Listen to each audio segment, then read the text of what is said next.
such a thrill for me to be here in Abbey Road. I never thought that I would be somewhere like this, where a lot of the heroes of my past in music have been and gone.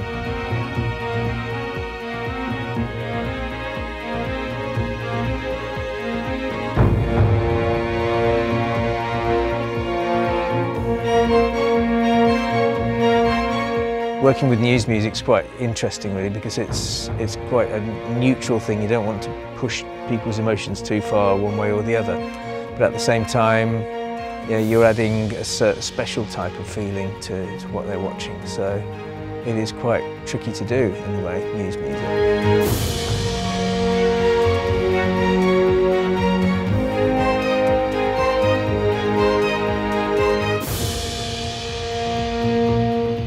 My challenge was to take all David's computer samples and make them work for an orchestra.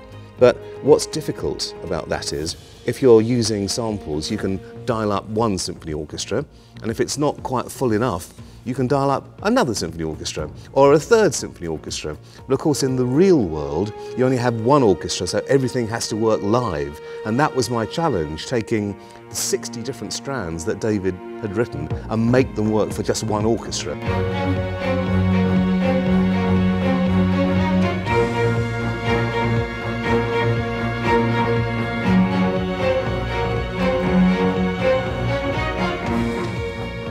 I think if you're going to write orchestrally, rather than just buying a photostat of an orchestra, a computer of it, you've got the BBC Concert Orchestra, who are a real orchestra. And so I think that's the future, that people now know the difference between something that comes from a box and something that comes from the heart.